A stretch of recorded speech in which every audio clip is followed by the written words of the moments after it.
Hello there, this is Bill Gerald, and this is Energy in Industry. I'm creating this video, right now it's February 14th, Valentine's Day, 2021. And what I wanted to talk about is because this is actually occurring right now. I wanted to talk about it right as it occurs. And we have weather that's extremely cold weather in Texas and other Midwest areas, but Texas is specific to this conversation.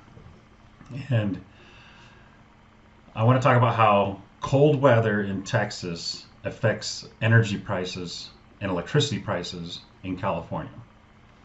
Most of my work is in California, energy-wise, West Coast, anyways, but a lot of it in California.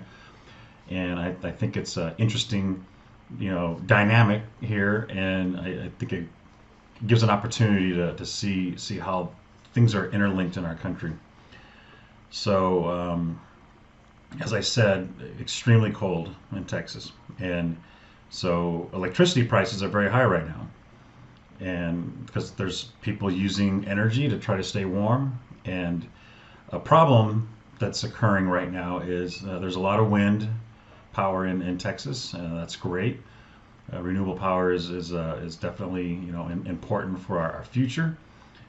But there are at times limitations. The weather itself, does it blow wind or does it not blow wind? But here, what's unique is it's so cold that some of these turbines are inoperable, that they're frozen. So that takes power away from the grid. And in Texas, ERCOT, ERCOT, they're the grid controlling entity. ERCOT stands for Electric Reliability Council of Texas, ERCOT. So they're in charge of making sure there is enough generation to supply the customers, residential, commercial, industrial, and they do that by providing price signals to get generators to operate and provide all those customers. So right now, and ERCOT, and so they have a retail choice model in Texas and ERCOT, and that gives customers multiple options of how to buy energy, on industrial and residential. Residential people choose and pick an energy supplier. Energy suppliers they're going to go out there and on the market they're going to be trading, and they have to supply it, right? The local utility will be the transmission, but the energy supply is by one of many energy suppliers. My friend, he uses Griddy, Griddy. Griddy is an energy supplier, and my friend, he's monitoring energy prices constantly and making decisions on how he's going to consume energy. Well, the ERCOT, what they do is they have a maximum price signal of $9,000 a megawatt hour, which it's so in kilowatt hours, that's $9 a kilowatt hour, and it's very, very expensive, extremely expensive power. For those that are just in a relationship, you may not watch your kilowatt hours in your house and not understand what's going on, but you might be paying let's say 10 cents a kilowatt hour, 15 cents a kilowatt hour, something in that range, cents per kilowatt hour. A generic house might use 2,000 kilowatt hours for a month.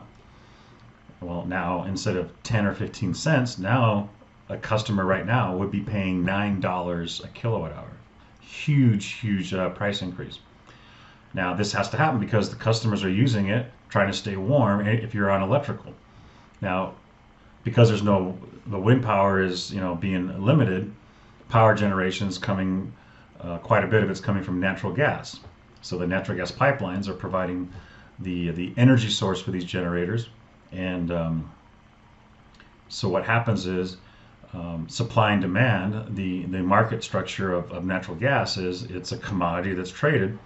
And so as supply and demand, as the demand goes up, the price goes up. And so natural gas prices are extremely elevated. Last week, at the end of this last week, here in Arizona and in California, where it was typically $3.50 per million BTUs, British thermal units, we saw it trading at 10, 11, and going up. So that's triple, if not quadruple, the price for natural gas. Well, if the natural gas price goes up, that generator, they want to make sure they need a higher price signal to generate, so then hence the electricity price goes up. So things are very difficult in Texas right now, and I've been seeing messages where basically energy suppliers are asking for voluntary load reduction, trying to get some power off the grid. Maybe industrial complexes will be able to shut down. Other, uh, I don't know Texas's demand response program, but maybe demand response will be utilized. But they are asking for voluntary shutdowns. So why am I talking about this? And I have zero operations in Texas. Texas is hundreds, if not thousands, of miles away from our operations. It's a long, long ways. Well, pipelines, natural gas pipelines. Natural gas is pumped throughout the United States via pipelines, and those price signals that are in Texas, higher cost for gas in Texas and other Midwest places. Well, that means that in the pipeline, they're going to be the pipelines are going to be pushing gas towards Texas, where there's a higher price volume. Hence, pipeline costs in Arizona and California are going up because since they can get that price in Texas, we either have to pay more to get it as well, or it's going to be pumped to Texas, solely. So prices are going up. Power plants are using natural gas in Arizona, and for California specifically, they basically have 4 energy sources that you can use for electricity. You've got obviously the famous renewables, solar and wind. They have a Diablo Canyon nuclear power plant. That's a large supplier of electricity. They have hydro in California, and then they have lots of natural gas plants that are basically standing by for when renewables are not there. So every day, the solar is taking a huge bulk of electricity and supplying it to the state, which is great. It's a great feature. But as the sun sets, these natural gas power plants need to rise up, and they call it the ramp. As solar is setting, that ramp up is when these natural gas plants need to spin up and provide electricity to the customers in California. And like ERCOT in Texas, California they have their own grid operator. It's an independent system operator, an ISO. And in California's case, it's called Cal ISO, California Independent System Operator. And on their website, what I'm looking at right now it's a pricing map.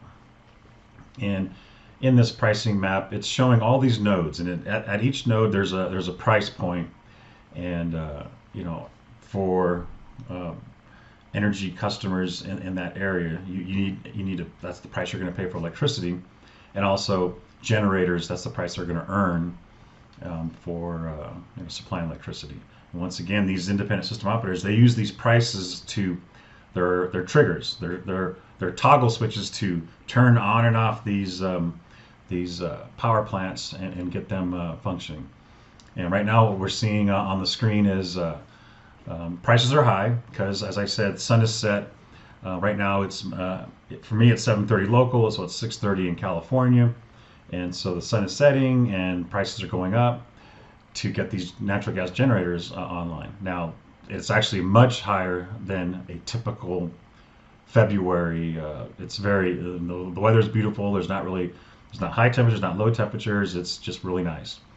So, but the prices are high right now, and that's because natural gas. Natural gas, as I said, it's pipelines, right? And what I'm showing here is this is San Bernardino County, and the pipelines that are going through are these interstate pipelines that are coming from Texas or coming from up north and down through Denver into the state. And this natural gas is coming in. And honestly, there is some gas that's supplied in state in California, but most of that gas is kind of spoken for. So it's this gas that is coming interstate into California that is it's very high priced. As I said, the Texas's weather is causing high priced natural gas, that gas is showing up uh, in California. Now these power plants, because they have this high natural gas price, CalISO knows it, so they have to raise the price of electricity and high enough so that the generator is going to want to actually supply it. If going back to the CalISO, so these price points, and I'm seeing in there $285 per megawatt hour. That would typically be last week $50, $60, just short of 100. Now it's 200 and something. Well, tomorrow's price, so day ahead pricing, and that's what we're looking at here. This day ahead price signal is what we're looking at. So tomorrow's price for electricity has been set. The CalISO gets the load schedule from the customers, and they use weather mapping to determine how much residential load there's going to be, and they set the price for these generators. Well, part of that is natural gas pricing, and so tomorrow, and in the evening, 7 or 8 o'clock at night, prices will peak out at $500 a megawatt hour, and it's extremely expensive, and it's so my operations that are going to consume this load are going to be consuming expensive power at that time of day. Hopefully, with our look at energy and trying to be aware of this sort of things, we can do things. It depends on the timing, being able to shut down operation or reduce load to avoid some costs. But like in this case, we've already bought the power. You schedule your power before you even know what the price is. That's the way the system works, because you have to schedule it first, telling the ISO what your load's going to be, and then they determine from that what the price is going to be. And so Monday is going to be interesting, because Texas, there's a lot of messages out there. They seem kind of desperate, trying to get power off the grid, and then how that's going to affect the rest of the week here on the West Coast. We had a very similar issue happen in February of 2014. Same kind of weather event. They call it a polar vortex. We get this really, really cold weather dipping down into the states. And in February 2014, it was more on the East Coast, but that didn't matter. Same thing happened. The price of gas went up. A lot of gas was being pumped towards the East Coast. And when that happens is, as more pumping stations are pushing gas east, and less gas is coming west, but we have generators trying to consume it, because all of our power plants are going to be natural gas, and there's no coal. There's nothing else to pull in. You can pull in from other states, Arizona, Nevada, Oregon, trying to supply into the state, but inside the state, your generation is limited to what I had already said. And natural gas is the makeup power that needs to make up for the loss of that renewable. So, but in February 2014, all that gas was being pumped to the East Coast, and pressures got so low, pipeline pressures got so low in California, that generators, some of them, they need a minimum pressure point for their power plants to operate, and they were getting below that, and they had to shut down. They had emergency operations, shut them down. And when CalISO saw generators going offline, they're at this emergency situation where if you start losing enough power plants, the grid will collapse on itself. So you have to protect the grid, and you go through these emergency states, try to figure out ways to reduce load, either get more generation online or reduce load. And one of the things that can be used is generically, it's called demand response. Demand response is a way to get customers to unload their power, and you give them some economic incentives. In the residential level, there are units where the thermostat is controlled by the utility. If they need more power, they'll change your temperature setting remotely, not with you, and depending on cold or heat, they will change the setting to reduce the air conditioning load on the grid. Those are, now in aggregate, if you can get thousands and tens of thousands of these together, you can have a significant impact on the grid. Larger entities like our plants, we have 25 megawatt loads that are on the grid, and so there are demand response programs that, so there's financial incentives. And what we do is we sign up for these programs. Specifically in California, it's called the Base Interruptible Program, BIP. And what happens is all year long, you earn credits based on your load. It's monitoring, the system is monitoring how much load you're on the grid, and from that you develop a profile, and they know that if you shut down, you would supply, an average amount of kilowatts or megawatts for reduction, and you get paid some credits for earning that profile, and then when they need it in emergency, they will call, email. There's multiple ways they communicate with you, but basically they will say, oh, there's a BIP event, and we have to shut down, and we shut down to whatever level we signed up for, and you have to stay down until they are clear of their emergency, and then we can come back up. It's very stressful on our plants. It's actually dangerous. We have these large furnaces, these kilns, right, we need to shut down, and you have to shut down very fast. One plant is set at 15 minutes and the other plant is set at 30 minutes. We have to shut down within that time range. If we don't, we get penalized, heavily penalized for not performing. So in February 2014, BIP event was called in February in the evening. It was very odd. We at first was kind of confused what was going on, but this is exactly what happened. Evening time, no renewables online. Natural gas power plants were going offline because of that pressure issue, and they needed a way to relieve the pressure on the grid. They called industrials, the BIP program, and it performed as needed.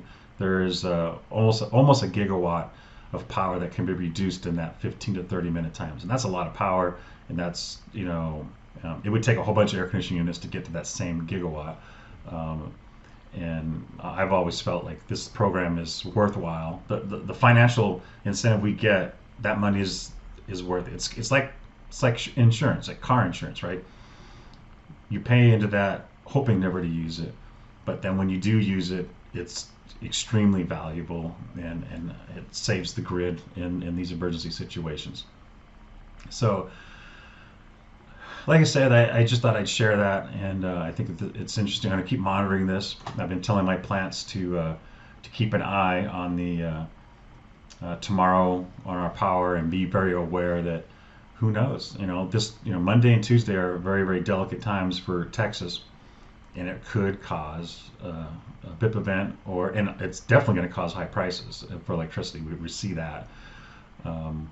But there it is. There's a relationship that's, we're all connected energy-wise. These pipelines are, and it's a great feature. That's a beautiful benefit of having multiple pipelines for natural gas to allow moving this energy around the country and providing it when it needs it. But it links us to, price signals.